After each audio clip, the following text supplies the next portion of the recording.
नमस्कार, fry kitchen मराठीमध्ये आपले खूप खूप स्वागत। आज आपण मटन चाप्स करणार आहोत, त्यामुळे ही व्हिडिओ पूर्णपणे बघा। व्हिडिओ आवडली तर तुम्ही सुद्धा करून बघा। चला तर मग आपण मटन चाप्स कसे करायचे ते पाहूयात। या ठिकाणी मी अर्धा किलो मटन चाप्स आणलेत। ते स्वच्छ 2-3 पाण्याने धुवून घ्यायचे।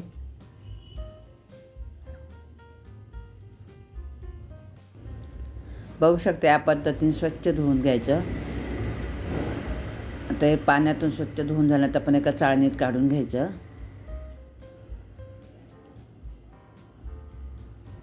जसं आपण भाज्या स्वच्छ धुवून घेतो तसं मटण सुद्धा स्वच्छ धुवून घ्यायचं। आपलं छान चाप्स धुवून झालेत। आता ते एक भांड्यामध्ये काढून घेऊयात। चाप्स धुवून झाल्यानंतर त्याचं पाणी सगळं निथळून काढायचं आणि एका भांड्यामध्ये घेतले। आता त्याच्यामध्ये आपण 1 चमचा हळद टाकायची, 1 चमचा मीठ, 2 चमचे आले लसूण पेस्ट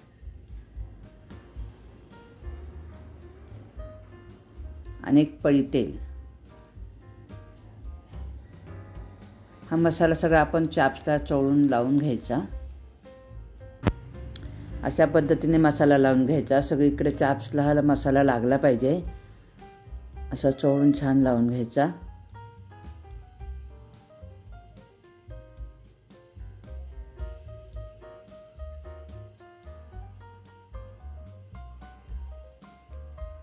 आता आपला मसाला छान लावून झालेला आहे। आता मॅरिनेट करण्यासाठी आपण एक 5 मिनिटं बाजूला ठेवूयात। 5 ते 10 मिनिटं ठेवला तरी चालेल। आता आपले 5 मिनिटं झालेले आहेत। आपण आता हे चाप्स कुकरमध्ये काढून घेऊयात।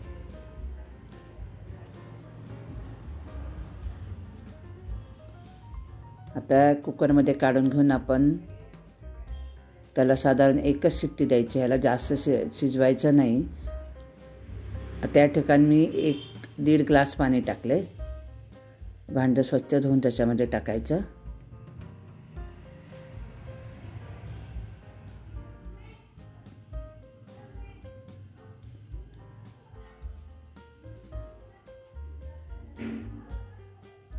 चाप्स बुडतील असं एवढं पाणी आपल्या या ठिकाणी टाकायचं आहे, त्यामुळे मी ते 1.5 ग्लास पाणी टाकले। आणि आता ह्याला 1च शिट्टी होऊन द्यायची, जास्त शिट्ट्या होऊन द्यायच्या नाहीत। आपले चाप्स शिजतात तोपर्यंत आपण मसाला इथे पाहूयात। थोडीशी दालचिनी घेतली, बघू शकता तुम्ही, थोडीशी वेलची, लवंग, मिरी, बडीशेप आणि शहाजिरे,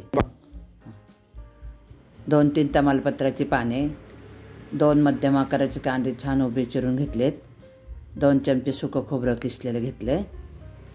आता आपण 1 वाटी तेल या मटणासाठी वापरणार आहे। त्यासाठी मी यातलं 1 पळी तेल आपला मसाला परतण्यासाठी वापरणार आहे।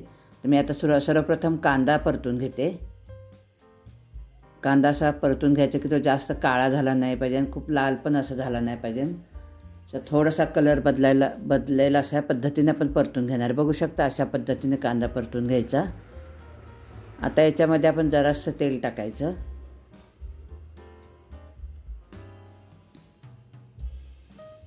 आणि 2 तमालपत्राची पाने आणि सगळा खडा मसाला जो आपण काढून घेतला सुरुवातीला दाखवला आहे, तो सगळा खडा मसाला आपण परतून घ्यायचा तेलात। तो पण जास्त करपून द्यायचा नाही, थोडासा हलकासा परतायचा, कारण जास्त परतला तरी मसाल्याचा वास उडून जातो, म्हणून जरासा हलक्या हाताने तो परतून घ्यायचा आहे।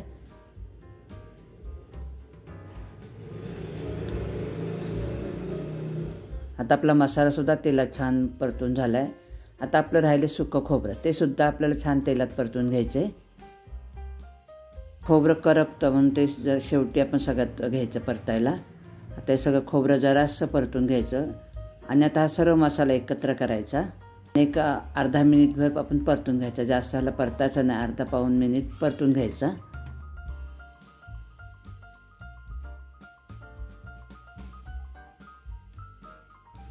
शकता अशा पद्धतीने सगळा मसाला मी परतून घेतला आहे। याच्यामध्ये जास्त आपल्याला वाटण्याचं म्हणजे त्रास नाही, एकदा सगळं हे वाटण आपलं तर तयार होईल। याच्यामध्ये तिखटपणा येण्यासाठी मी ती हिरव्या मिरच्या घेतल्यात। हिरव्या मिरच्याने एक चव वेगळीच लागते आणि झणझणीत असा मसाला तयार होतो हा। आता थोड्याशा मिरच्यासुद्धा परतून घ्यायच्या याच्यामध्ये। आता हा मसाला आपण गार झाल्यानंतर मिक्सरमध्ये बारीक करणार आहे. तोपर्यंत आपण एका भांड्यामध्ये तेल तापत ठेवूया. इथे या ठिकाणी आपलं उरलेलं वाटीतलं तेल मी सगळं टाकलं याच्यामध्ये. आता जरासं शहाजिरं टाकलं, एक मसाला वेलची टाकली आणि एक तमालपत्र. आता आपण तेलात थोडंसं हलकंसं परतून घ्यायचं.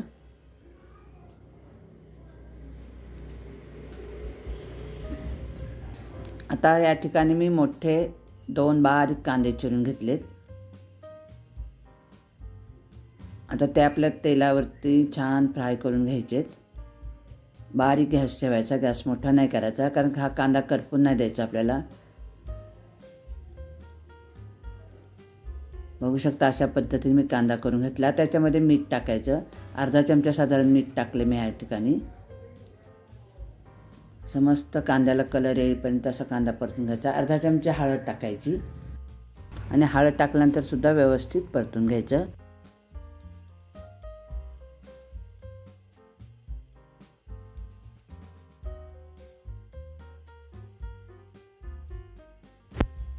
आता मग असे आपण परतलेला मसाला तो मिक्सरमध्ये बारीक करून घेतला, ते आता वाटण आपण या कांद्यावरती टाकायचं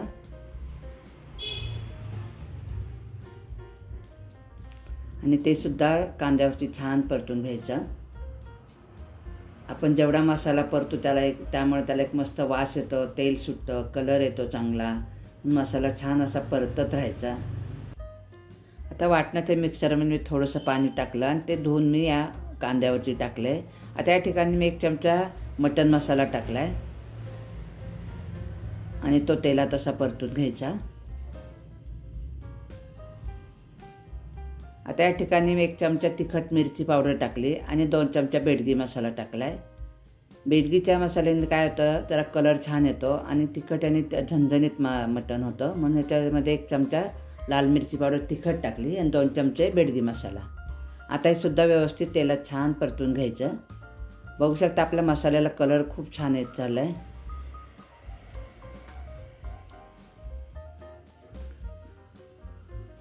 तर आपलं मटण शिजतं पण आपला मसाला पण इथे तयार होतोय. आता याच्यामध्ये जरासं पाणी टाकायचं. आपण थोडं थोडं गार पाणी टाकत राहिलं की मसाल्याला तेल सुटतं चांगलं आणि मसाला पण चांगला तयार होतो. म्हणून मध्ये आधी थोडं थोडं पाणी टाकायचं. आता याच्यावरती झाकण ठेवायचं. एक साधारण 2-3 मिनटं मी झाकण ठेवले. बघू शकता आपल्या मसाल्याला तेल छान सुटले, मसाला पण छान तयार झाला. तो आता एका झाऱ्याने हलवून घ्यायचं छान, किंवा पळी असेल तर पळीने हलवलं तरी चालेल. आता आपला मसाला चांगला तयार झाला आहे. याच्यामध्ये आता आपण कुकरमध्ये चाप्स शिजवून घेतले. त्याला मुद्दाम एकच शिट्टी दिली, कारण हे नंतर परत ह्या मसाल्यामध्ये आपल्याला परत शिजले जाणार आहे, त्यामुळे एकच शिट्टी द्यायची या ठिकाणी. आता आपण हे चाप्स काढून ह्या मसाल्यामध्ये टाकूयात. होऊ शकतं आपले चाप्स पण असे जास्त शिजलेले नाहीत, काय नाही.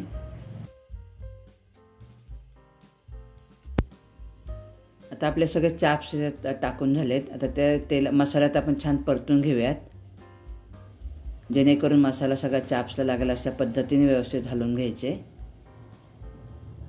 आता आपला मसाला परतून झाला आहे चाप्समध्ये. आता याच्यामध्ये कुकरमधलं सगळं पाणी घालायचं. चाप्स उकडलेलं पाणी सगळं आपण याच्यामध्ये घालणार, कारण आता ह्या पाण्यामध्ये आपल्याला चाप्स पुन्हा शिजवायचे आहेत. कारण ह्याच्यामध्ये शिजवल्यानंतर चवीला खूप छान लागतात. त्यामुळे जरा या ठिकाणी आपण जास्तच पाणी घेतलेलं आहे. एक साधारण 15 मिनटं तरी आपण हे उकळत ठेवायचं. मोठा गॅस केला तरी चालेल. आणि या ठिकाणी तुम्हाला जशी आवड वाटेल त्या पद्धतीने तुम्ही त्याचं पाणी आटवलं तरी चालेल, पण शक्यतो घट्टच लागतं, त्यामुळे आपल्याला पाणी जास्त व्हायला ठेवायचंच नाही आहे. होऊ शकता उकळी चांगली येत चालली, बाजूने तर्री पण छान त्याला सुटले. तेलाचा तवंग असा छान येत चालला आहे. त्याचा वास पण मस्त येतो आहे. आपण हा ताजा सगळा खडा मसाला घेतल्यामुळे ह्याला वास पण खूप छान लागतो. खाताना पण चवीला 1 नंबर लागतं. आता मटणातलं आपलं पाणी सगळं आटून गेले. आता बघू शकता आपले सुके मटण चाप्स चांगले तयार झालेत. असं छान असं तवंग आला आहे. आपले चाप्स पण याच्यामध्ये चांगले शिजलेत. अशा पद्धतीने तुम्हाला जर असा रस्सा हवा असेल तर तुम्ही अशा पद्धतीने ठेवला, घट्ट हवा असेल तर अजून आटवलं तरी चालेल. या ठिकाणी मी थोडं आटवणारच आहे. आता याच्यामध्ये थोडीशी कोथिंबीर घालायची.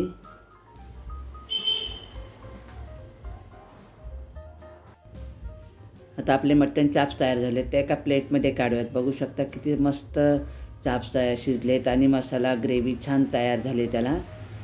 तर कशी वाटली मटण चाप्स रेसिपी ती कमेंट करून नक्की सांगा. तुम्हीसुद्धा करून बघा कशी होते ते कमेंट करून सांगा. आणि व्हिडिओ आवडले असेल तर व्हिडिओला लाईक करा, कमेंट करा, शेअर करा आणि आपल्या प्राय किचन मराठी या यूट्यूब चॅनलला सबस्क्राईब केलं नसेल तर नक्की सबस्क्राईब करा. धन्यवाद.